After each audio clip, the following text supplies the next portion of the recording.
Habari za wakati huu. Leo tunazungumzia taarifa muhimu iliyotolewa na Bunge la Ulaya, yani European Parliament, ambayo inaweza kuwa na athari kubwa kwa uhusiano kati ya Tanzania na Jumuiya ya Ulaya na taswira ya nchi kimataifa.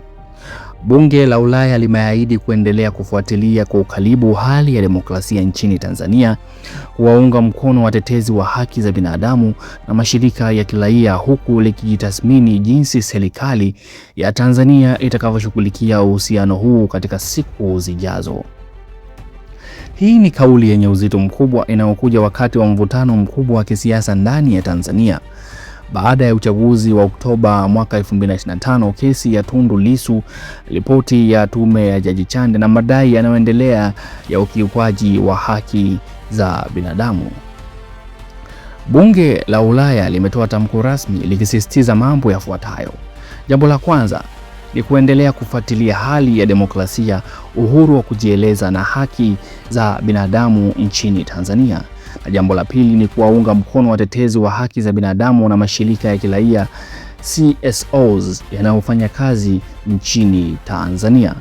Na jambo la tatu ni kutathmini na kutegemea tabia ya serikali ya Tanzania katika siku zijazo kuhusu masuala haya, ikiwa ni pamoja na uhusiano wa kidiplomasia na kiuchumi kati ya pande zote mbili.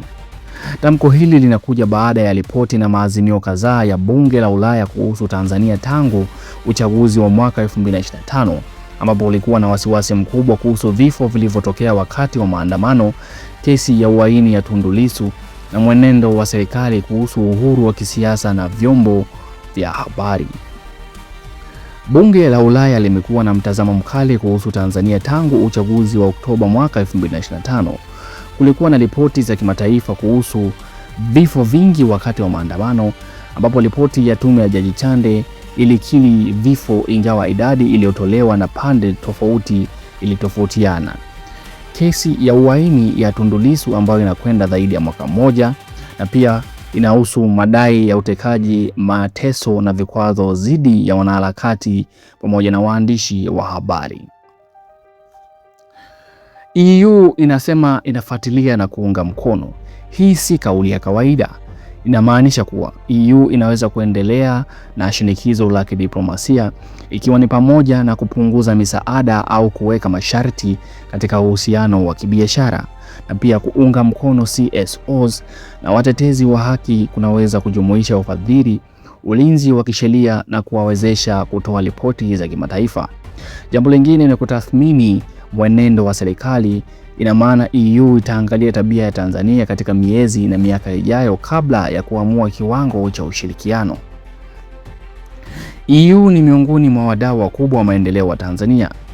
Kupungua kwa imani kunaweza kuwasili misaada ya kiufundi, uhusiano wa kibiashara, ambapo EU ni soko muhimu kwa mazao ya Tanzania, na pia inaweza kuwasili hadhi ya Tanzania katika nchi za magharibi na taasisi za kimataifa. Hii ina maana gani kwa Tanzania pamoja na ukanda mzima wa East Africa? Kwa upande wa serikali ya Rais Samia, inazidisha shinikizo la kimataifa na inaweza kuwasili taswira ya utawala bora ambao rais amekuwa akiujenga. Na pia kwa upinzani pamoja na CSOs, inawapa matumaini na inaweza kuongeza ujasiri wa kuendelea na harakati zao. Kwa upande wa vijana pamoja na wananchi, inakumbusha kuwa masuala ya ndani ya Tanzania yanatazamwa na ulimwengu, na hivyo inaweza kuwa na athari kwa harakati za vijana.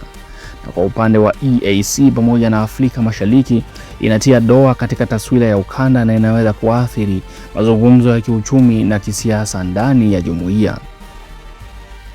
Bunge la Ulaya lina haki ya kufuatilia hali ya kidemokrasia na haki za binadamu. Hili ni jukumu la kawaida la mabunge ya kidemokrasia nchini na duniani kwa ujumla. Tanzania kama nchi huru inapaswa kukubali kuangaliwa na kupewa ushauri, si kuona kama kuingilia mambo ya ndani pekee. Hata hivyo, shinikizo la kimataifa linapaswa kuwa na usawa pamoja na hekima. EU inapaswa kutoa ushahidi wa wazi wa madai yake na kushirikiana na taasisi za ndani badala ya kuonekana kama inaunga mkono upande mmoja tu. Vivyo hivyo, serikali ya Tanzania inapaswa kujibu kwa wazi na hatua halisi badala ya kujitetea tu. Mapendekezo kinachotumwa na watu ni kuwa serikali iweke ripoti kamili ya tume ya Jaji Chande hadharani na ianze hatua za uwajibikaji wa wazi, na pia mazungumzo ya kitaifa yenye ushiriki wa pande zote, yani serikali, upinzani, CSOs pamoja na makanisa yaanzishwe ili kushughulikia jeraha la Oktoba mwaka 2025. EU na washirika wake wengine wa maendeleo wawe na mbinu ya kujenga badala ya kushinikiza tu. Na jambo lingine, vijana na wanaharakati wawe na uhuru wa kujieleza na kukusanyika kisheria, lakini wazingatie amani pamoja na sheria. Mwisho wa siku, demokrasia na haki za binadamu si masuala ya ndani pekee, ni masuala ya kimataifa, lakini suluhu ya kudumu inapaswa kutoka ndani ya taifa yenyewe kupitia mazungumzo na mageuzi halisi.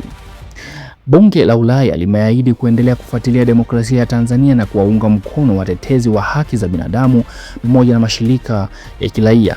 Hii ina ishara kwamba masuala ya ndani ya Tanzania yanatazamwa kwa ukaribu na ulimwengu.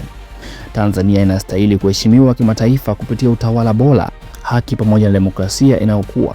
Tuendelee kujenga taifa lenye hekima na ujasiri. Asanteni kwa kusikiliza, endelea kuwa nasi na sisi tutazidi kukuletea taarifa kadri zinavyotufikia. Ndugu mpenzi mtazamaji na mfuatiliaji wa chaneli hii, ikiwa una maoni, ikiwa unataka kukomenti na unataka kuendelea kupata news kutoka kwenye chaneli hii, please usisahau kulike, kusubscribe na kushare posti hizi ili tuendelee kukuletea habari kadri zinavyozidi kutufikia. Endelea kuwa nasi na sisi tutaendelea kukuletea habari kadri zinavyozidi kutoka na zinavyozidi kutufikia.